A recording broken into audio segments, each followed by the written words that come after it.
Good morning. Okay, Christopher Peaks back here today for our BCS State of Alabama podcast.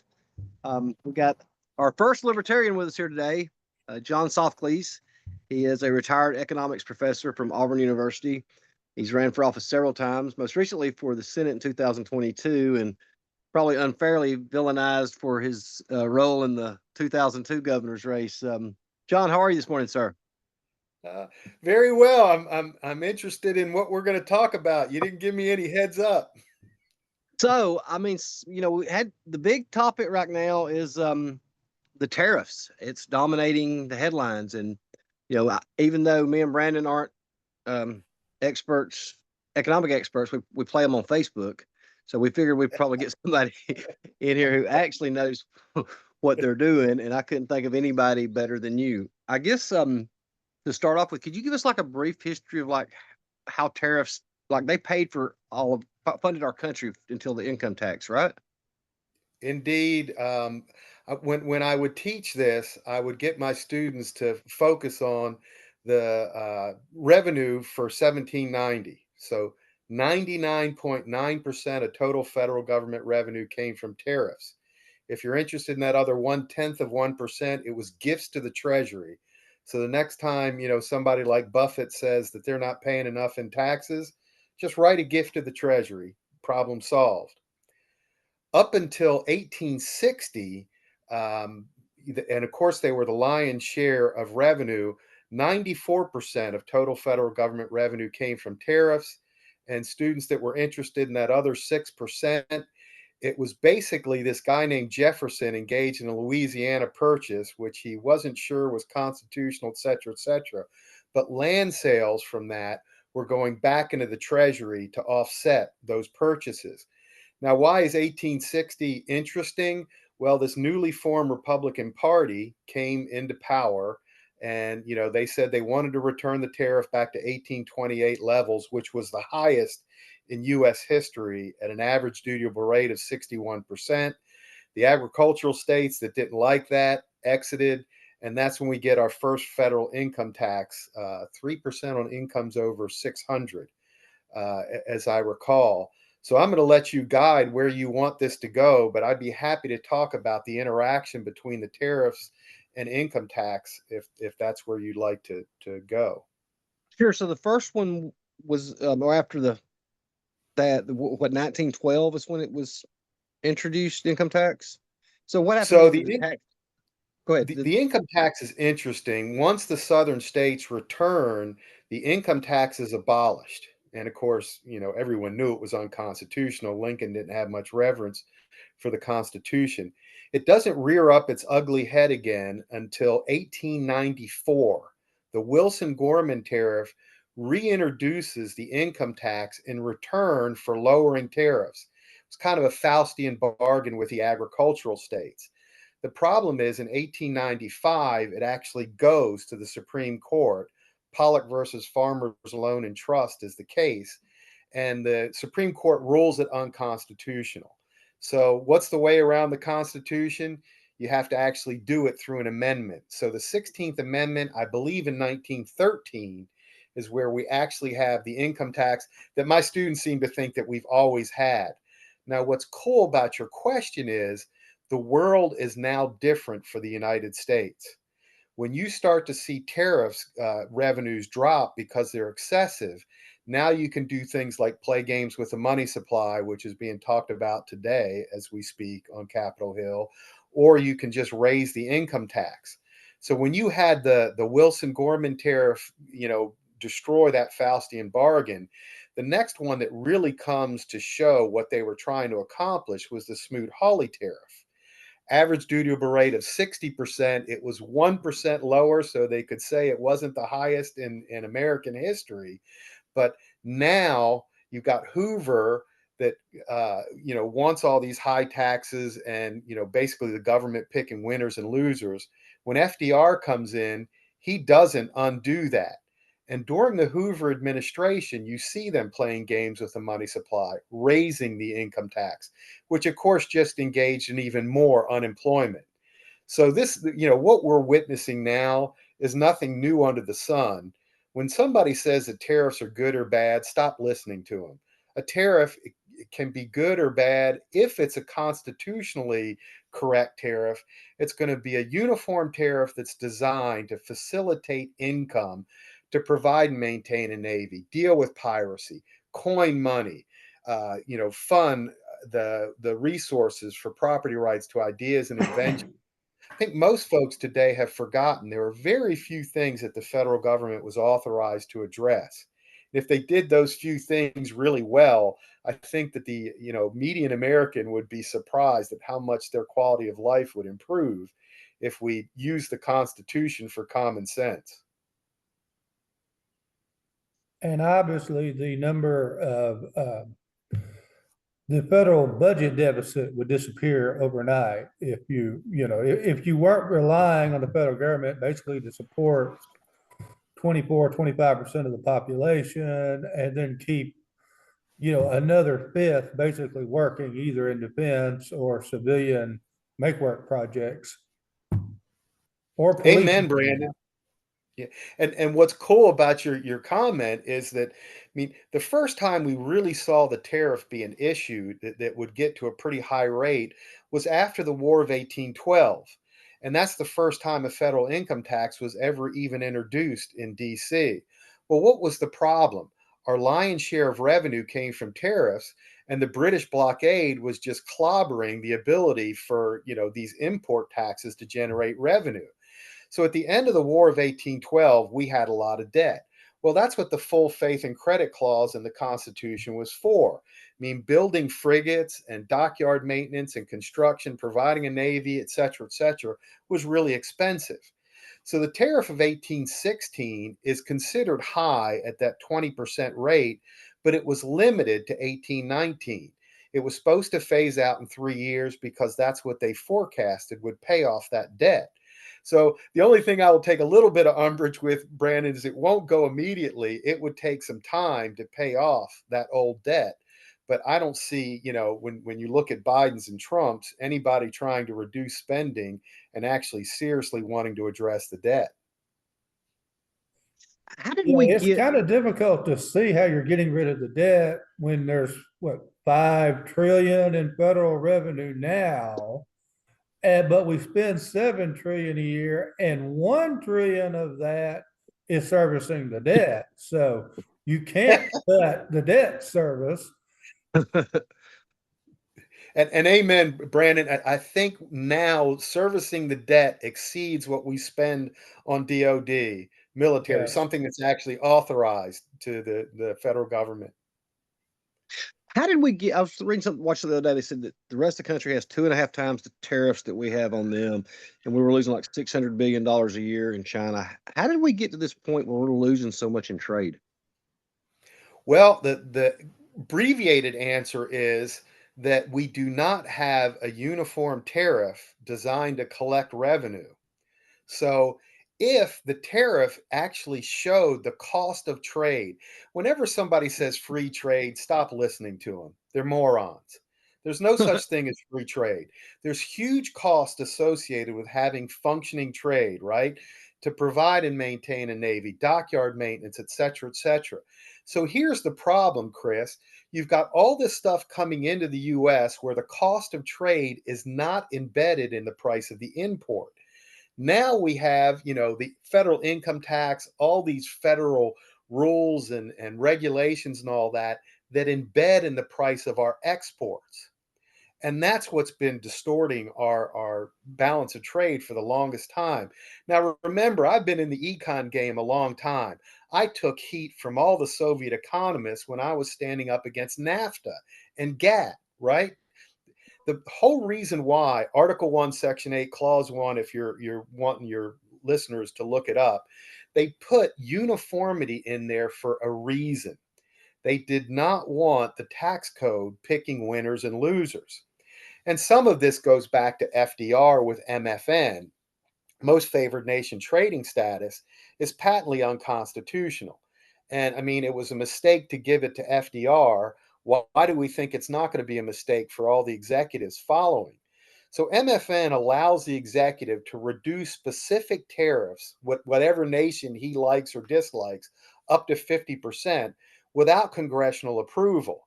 And once again, if you want to look at how bad Trump's ratings are, look at Congress's ratings, right? They're not listening to the people. They're not doing their job. And all these folks that babble about democracy, we are not a democracy. You can't find that word in the Constitution anywhere. We're a representative republic. And the problem is that the House of Representatives isn't very representative anymore. And oddly enough, in 1929, that's where they limited their body to 435. You can't find the number 435 in the Constitution anywhere. And all that's happened is more and more power has been concentrated in DC. Could we make an argument that one reason we have a trade deficit is that we've had a couple of decades now where we create, basically $1 trillion a year in new money in our fiscal policy, which means we have money, whether it's thrown into our hands in welfare payments or COVID relief payments or whatever. So we're obviously buying $1 trillion worth of stuff, whether that's government services and equipment, or it's just throwing money out to folks that didn't actually earn it to go spend it. So other countries are naturally selling stuff to us because we're creating new money. And so we're just sucking up goods and services and foods and stuffs and whatnot from the rest of the world. Outstanding point. And I mean, this goes back to the fact that the cost of trade isn't embedded in those imports. And I mean, let's go back to FDR. It was the first big devaluation of our money. There was a time where 20 green and white slips of paper could be exchanged for an ounce of gold. He then upped it to 35. And of course, all bets were off when Nixon closed the gold window. So I think you're spot on, Brandon. Until we get fiscal responsibility, and to illustrate your point, when Nixon closed the gold window, I think there was one devaluation of like $44, $45 an ounce. Now, how many green and white slips of paper are required to get an ounce of gold? 3,300, 3,400 last I looked. So until we get that fiscal discipline, and that's why in the Constitution they use the words coin money. And as long as you have green and white slips of paper tied to some coin that actually has some intrinsic value, you're not going to have the kind of mess that we've observed. And when Carter came in, he gave us Volcker, a little bit of fiscal discipline. And then, I would be Reagan's whole tenor section if he had put us back on the gold standard and some fiscal discipline. What did he do? Increase debt per capita threefold. So I think as long as people start looking at parties and persons instead of actions, nothing's going to improve. Do you think that President Trump's actions are right, trying to redo this trade deals? Of course not.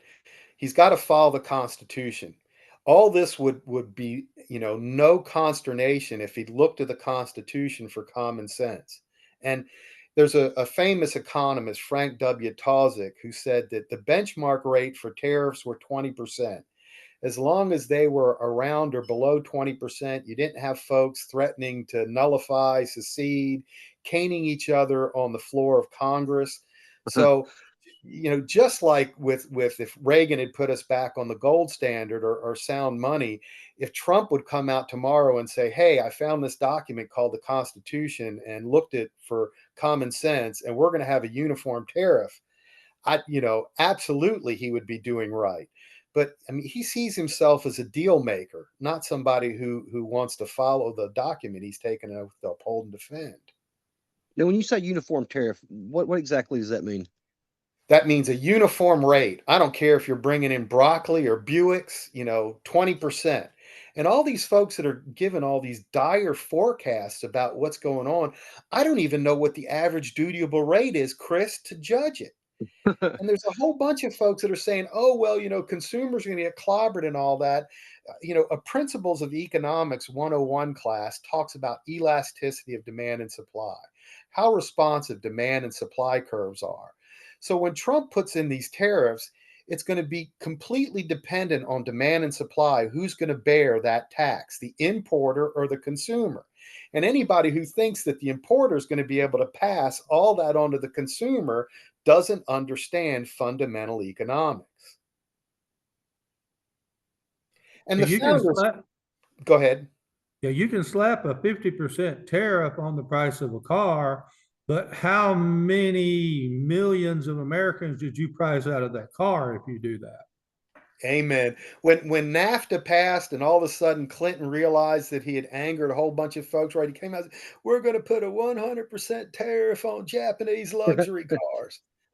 Gobbledygook, right? I mean, what do you think would happen if you put a 100% tariff on Japanese luxury cars? You So just sell German luxury cars. it's just going to be a wealth transfer to somebody else, and you're tracking. And for the uniformity clause to be in there, and if you look at the Confederate Constitution reproduces Article 1, Section 8, Clause 1, and the sentence that follows it is, nor shall the imposition of any duties, excises, tariffs be used to foster one branch of industry over another. It's a totally useless sentence if you follow the uniformity clause. And it's gotten to the point where, and what I saw in the decay of my students, the 30 years I was teaching, I mean, most of them didn't even know what the hammer and sickle was on the Soviet flag for, right? The Soviets, and of course, Lincoln was their hero, thought they could come up with the optimal mix of agriculture and industry. Well, whenever you have some command and control central government that thinks they know better than markets, you're going to be in trouble. And look what happens every time some central government tries to say, I know better than markets what we should be growing or producing or any of that other sort of stuff. With a uniform tariff, market forces will determine what you're going to do. And for us, our comparative advantage, and I think it still is agriculture. What happens is when we raise our tariffs, other nations raise theirs in response. And when those markets close, especially for agriculture, well, there's a whole bunch of folks in the States that like that, right? When we started to have high tariffs, and this goes back to, the Morrill tariff of 1861, when those agricultural places closed, the northern industrials who could not compete, right? They didn't make stuff as good as Europe. They got cheaper inputs and they got to sell their stuff at a higher price. And until we can get folks to understand that, and frankly, education has been woke for so long. How many students even know about the tariff of abominations or the Morrill tariff? I mean, they look at me when I start saying that we didn't always have an income tax and they think I'm a liar. So, lost when oh yeah, we seen that last economic reports come out, and I think that I read something that we shrunk 0.3 tenths of a point, but we overloaded on goods, so it actually grown. And then I was looking at the housing sales. Is the economy really that bad, or is the mainstream media trying to talk us into a recession? Well, I don't know if the mainstream media can talk us into a recession. Right now, I see folks sitting on their hands. I mean, you saw the exchanges react violently with all that, all over the place tariff stuff going on. When Trump put a pause on it, you started to see the recovery. So I think until it becomes more known and more certain, I don't see how anyone can really be anything but flat about what's going on with the economy. And let's face it, Chris, 0.3%. I mean, do you really want to call that a recession? I call that pretty flat. Now, I mean, when the economy contracts because of bad policy, you will know it, right? I mean, when Mhm. the biggest one-day drop in Wall Street was the 1987 crash, when I remember Dan that. Rostenkowski introduced legislation that was going to stop corporate raiders, a 22.6% one-day drop. And I mean, why does very few folks remember the 87 crash? they backed off the legislation and it quickly returned back to the trend line, recovered, corrected, whatever. Wall Street can't talk like that anymore. We've got curbs and circuit breakers. It's kind of interesting to see when the drop gets precipitous and it looks like it's going to trigger, a curb or a circuit breaker. You see these, low level buys just to make sure that it doesn't happen, because then a whole bunch of folks will say, oh my gosh, it's gone down enough to trigger a circuit breaker, or, oh, curbs are in play. And until we get to be less of a command economy, I don't see how anybody can really predict anything that goes on, unless you have, what did they call them, criminologists, that you have some inside information on what Moscow on the Potomac is doing. Who can really predict what's going to result from that? And again, I mean, today, Powell is going to speak on interest rates, and Trump 1.0, look at what he did with browbeating down interest rates. Sorry about that, guys. And so, will it stay at 4.25%? I don't know. But if history is any guide, when we have artificially low interest rates, non-market determined bond yields, you're just going to get more and more distortions. But if we went to a normal interest, which would be, let's say 7-8% historically, when we owe $33 trillion, that number to service that debt goes from what, like $1 trillion to like $1.5 trillion or 2 trillion?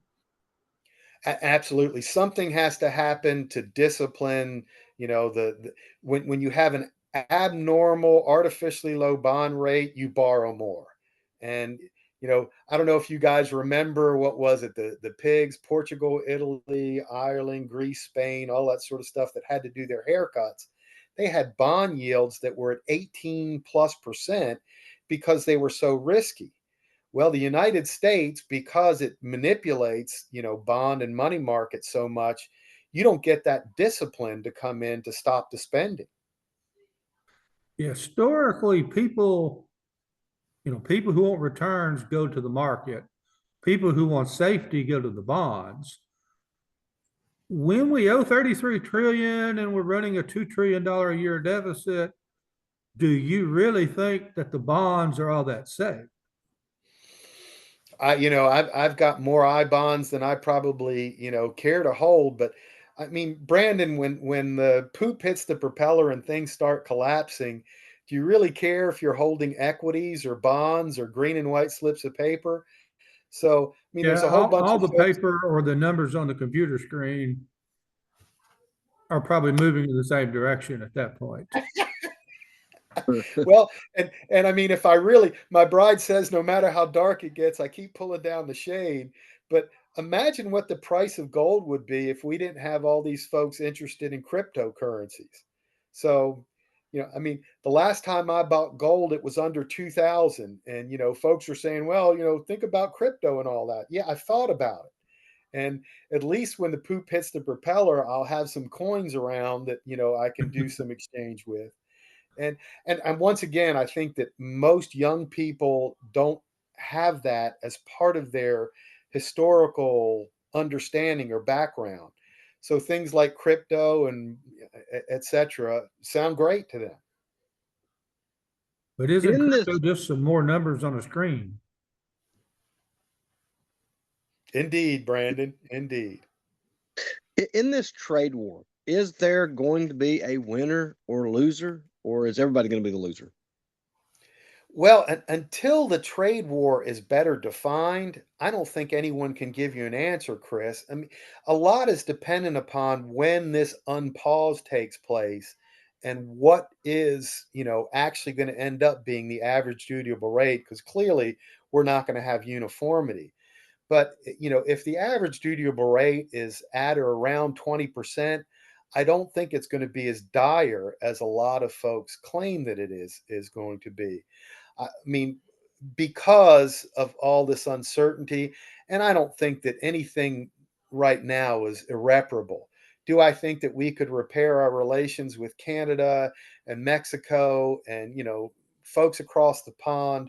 Sure, but I don't see how anybody can weigh in until you know what you're dealing with.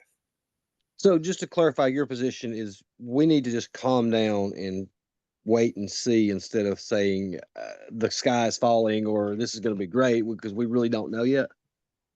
Well, my position is always sort of steeped in that thing called the Constitution.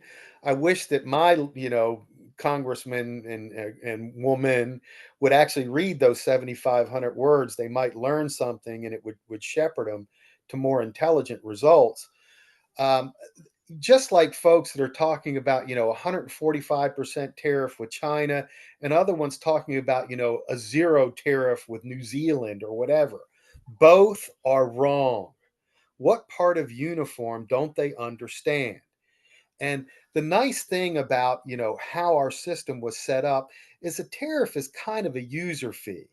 Those who benefit from trade are the ones who pay for it. And, look at what's happening with our Navy right now. And, it actually does have an ongoing appropriation. We've got our Navy hyperextended, and we're coming up with duplications like the Space Force.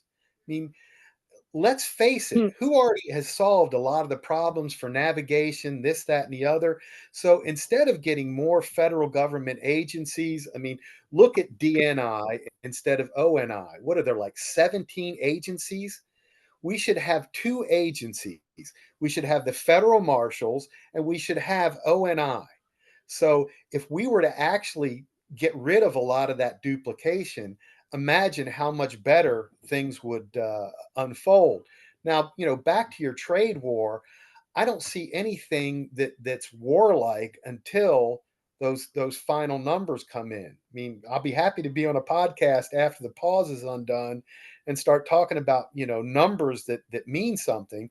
But the whole reason why, equities, why the exchanges have recovered is because of the pause. Switching over to state government, um, we just passed the largest education budget in the history of the state at $9.9 billion, and there's like another $2 billion there in supplemental appropriations that are going all over the place. And then the general fund budget's $3.7 billion.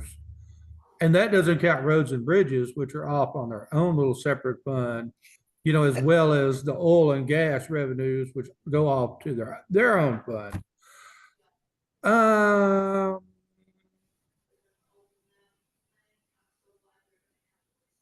why does it seem like we have conservative government, we have Republican supermajority, and yet it seems like state government is growing? I mean, a liberal's wildest dreams. Well, I mean, big government conservatives are just as deleterious as the modern liberals. And let's face it, most of these quote unquote Republicans are just, blue Soviets in the red jersey. I mean, Reagan was a longtime Democrat, right? I mean, just because he puts on the red jersey, I'm not impressed. Trump was a longtime Democrat. Just because he's wearing the red jersey, I'm not impressed. And I mean, I think what you're getting at is, I mean, because the ETF has just gotten so out of whack, we're spending gobs of money in education. And when you throw too much money at anything, you're going to get an inferior result. And I think that we've proven that time and time again with what's going on with the ETF. Frankly, why is higher ed getting any money? I'm all over Trump wanting to stop any federal funding to education, but especially to the universities. If we're going to do anything to help with the ETF, why don't we start supporting our homeschoolers more? And I've taught a whole bunch of kids, and I like teaching freshmen and sophomores. The homeschool kids are absolutely well educated, and that stigma has to go. Now, if you want to start saying that, we want to allow our homeschool kids to be able to participate in sports and all that, fine. Let's get government schools out of sports and privatize it. and had Enrico football and Dixie youth baseball, and a lot of those problems will disappear. But there's so many folks who think that government is the only way to get things done, and that's a recipe for disaster. One question I want to go back something a while ago when you was talking about the gold standard stuff. So there's nothing backing the federal, I mean, our dollars right now. Complete fiat currency. And the Federal Reserve is no more federal than Federal Express. It's all just, private gobbledygook wealth transfers to bankers. Now, I mean, there was this guy named Ron Paul who was trying to end the Fed and actually wanted to audit, what the gold actually is to try and get us back on stable currency. And let's face it, guys, if we wanted to go back on the gold standard now, it wouldn't be, $35, it'd be $3,500. That's how bad it's been since Nixon's closed the gold window. Oh, okay. Now I'm understanding more of that. So it's Yeah, what I mean, I like the gold standard, but you probably don't want to go to the gold or a silver standard when you owe $32 trillion and you're paying back, money that you borrowed, their numbers on a computer screen with actual real money. Well, I mean, why I'm saying, and absolutely, guys, I don't care if it's a bimetallic standard or whatever, just something pegged that can't be manipulated. But what you've already done, to answer your question, Brandon, is if you restart the gold standard at $3,500 an ounce or whatever, you're pegging yourself to already the devalued dollars.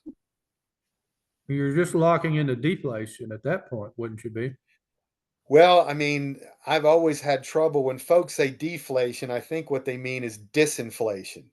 I don't think that we will ever see, 45 green and white slips of paper buy an ounce of gold again. So um, we're not going to see deflation. We might see disinflation, which I'm absolutely okay with. so we seem like it's this inflation stabilized. Is that part of this flat what you was talking about a while ago? If and I'm not sure, are you talking about the flat sort of Hall and Rabushka income tax? Or are you talking about a uniform tariff? Well, you said it was the economy's kind of flatlined right now, like it's not Oh, growing, it's not shrinking, and the absolutely. inflation's kind of just leveled out. I mean, so that's what's happening now. It's not because of any kind of policy or trade deals. I think right now most investors are just sitting on their hands with, huge uncertainty. There's a whole bunch of folks that, I don't think want to sell in case this is backed off of. And there are folks who don't want to buy because they really don't have any way to see what's into the future. If we come back to the US, have a low uniform tariff, and say, we're not going to engage in this stupid NAFTA GATT stuff again, and you'll see people reshore back to the US. Right now, all they see is we're going back and forth between the blue Soviet and the red Soviet. So Trump has done more executive orders than FDR. Well, okay. So if we put a blue Soviet in the next time, what do you think is going to happen to those executive orders? Executive orders do not generate certainty. It's a great show, but it's not, doing anything. I'd love to see some long-term reductions in government. I mean, to me, the big three from the Carter Reagan era was the Department of Energy, FEMA, and the Department of Education. Imagine if Reagan had just drowned that in the bathtub, early on, how much less consternation we'd have from just those three agencies being gone. So, yeah, I mean, firing some employees and waving around jeweled chainsaws, it makes for great TV, but it doesn't make for long run reductions that I'm looking for. And I think that other folks would like to see some serious reductions in the federal government. So you think this is kind of like playing lip service to the masses of what's being done? If history is any guide, and it's nice to have your little photo ops of some immigrants being taken out. I want to have a rational long-term immigration policy that will stick. I did a column many years ago at the Gazette toward a rational immigration policy. Okay, gentlemen, tell me where you think I'm wrong. Immigration is just imported labor. It should be subject to the same uniform tariff as anything else. And I don't care whether the person coming in pays it or their employer pays it. You get a card for 1 year, whatever you pay it for that year. Whatever the protection is we give for corporate welfare, last time I looked, I think a patent is 17 years. Okay, you get your green card or you pay your 17 years tax up front, you get vetted, and you can become a citizen. All these folks that talk about open borders are just as stupid as the ones that talk about free markets, right? There's huge costs associated with having immigration, and it taxes infrastructure. It costs, right? There's no taxes being collected because we don't have a rational immigration policy. I would love for somebody to look to the Constitution for the common sense of when COVID hit. O and I saw Wuhan being a problem in like October. If we had a functioning federal government, O and I should have called up customs and say, we've got a hot spot. Anybody coming in from China has to be quarantined. You quarantine what's coming in that's the problem. You don't quarantine an entire nation. Now, do you think that Biden and Trump have read or understand the Constitution enough to know that's the way you deal with that issue? I mean, their actions speak louder than words. They don't understand the oath of the document, or the document they've taken an oath to uphold and defend. We've talked about reshoring manufacturing and bringing these jobs back to the US, but if we're at the negotiating table, how can a CEO is like, do I want to move $300 million to start building a plant in Opelika? Does he know that he wants to do that if we're negotiating with that other country to drop those tariffs?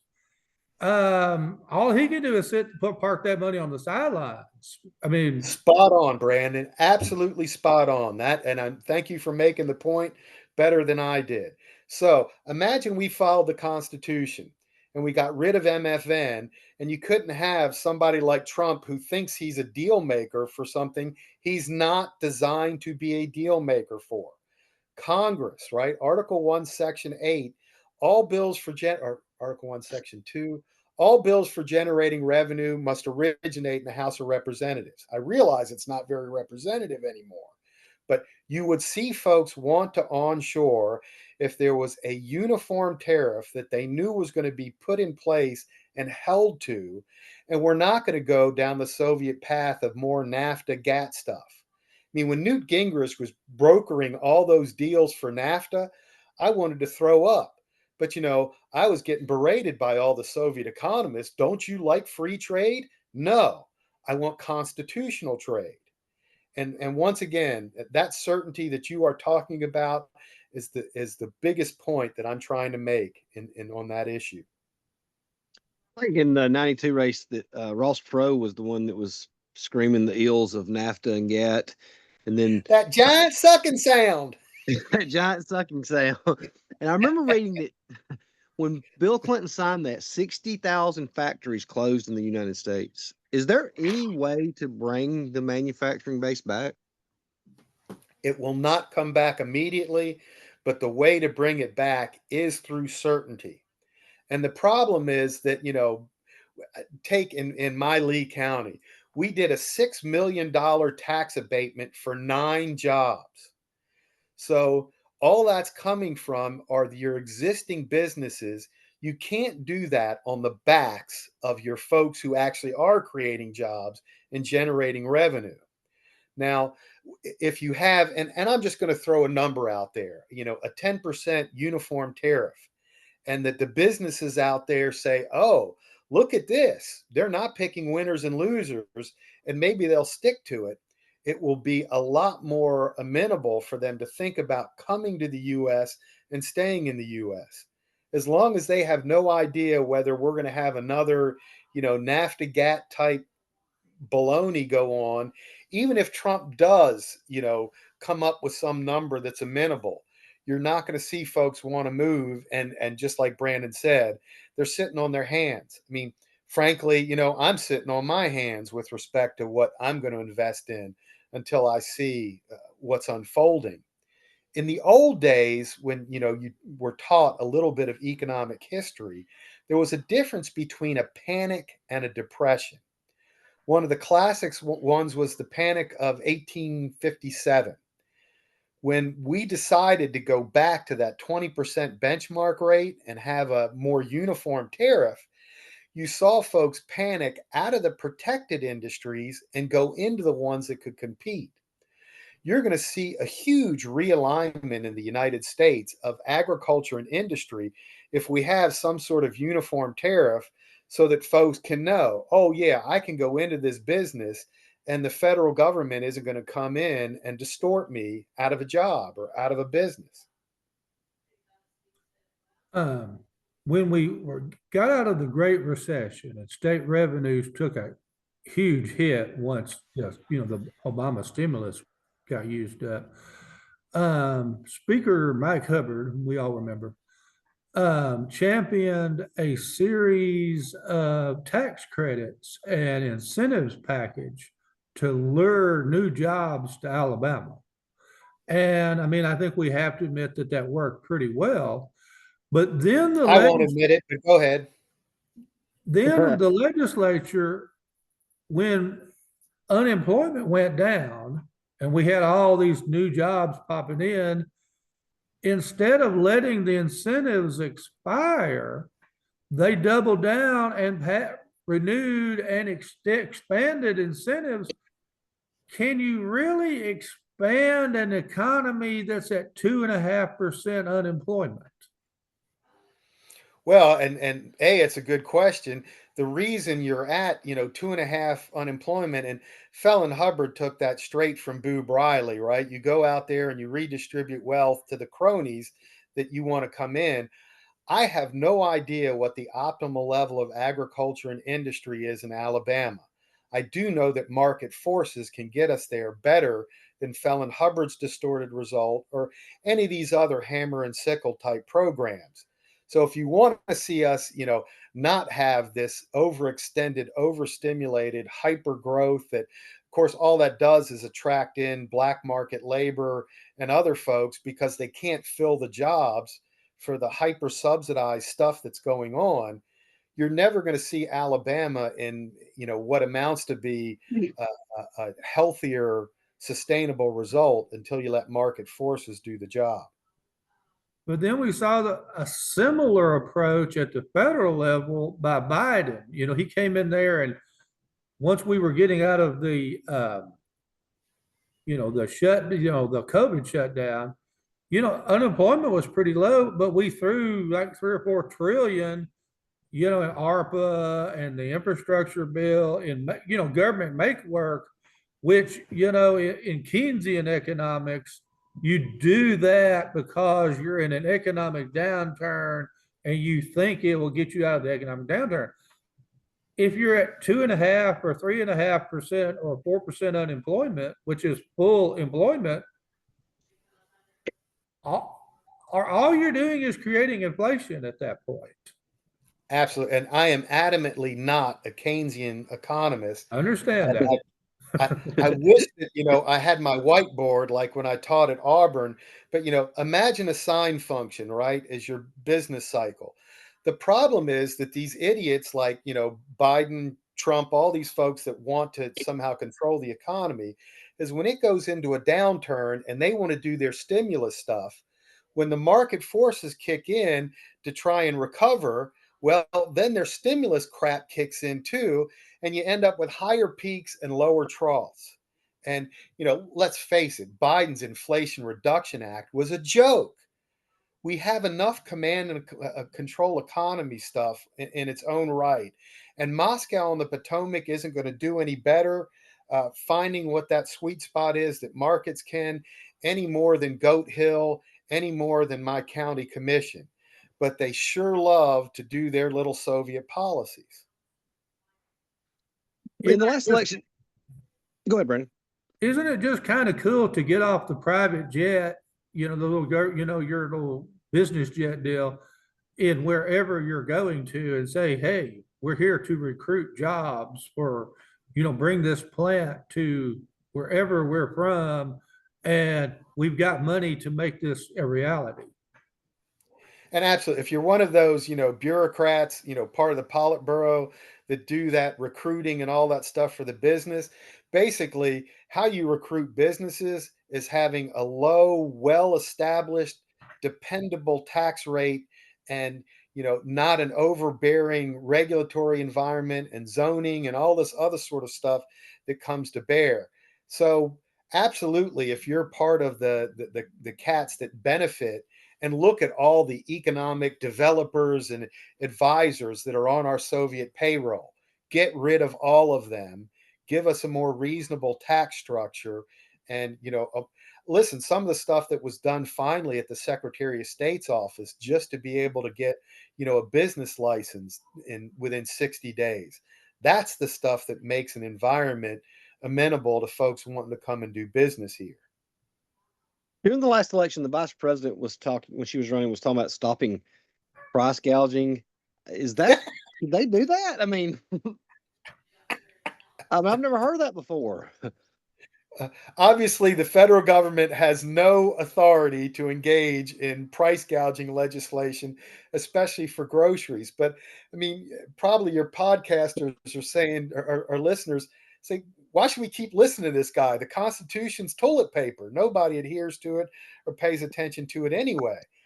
Now, the whole problem with price gouging legislation, you've got different ways that you can take yourself off of an equilibrium, right? A price ceiling, a price cap, a price floor or support, and an excessive tax will take you off of equilibrium results. So obviously, if you have this price gouging legislation, you're going to end up with shortages. Probably one of the more idiotic ones was when Biden said, "Oh, we're putting a price cap of $35 or whatever it was on insulin." Well, they got to beat their chest and say, "Aren't we a great command and control economy?" All that does is create shortages, and hospitals go into the substitute, which is who they wanted to transfer wealth to. So, whatever it is that you want to see distorted, the big one today is going to be interest rates. If you're somebody who benefits from having artificially low interest rates, you want to have that happen. If you're a saver like me, well, you're just going to put them down again and transfer wealth away from me. And that's pretty much what I am most noted for as an economist. How much our economy devotes and loses to wealth transfer activity. And when we were doing this stuff in the mid 80s, about 22% of the economy was devoted to redistributive activity instead of productive activity. And until we get out of the redistributive business, I don't see how things are going to improve.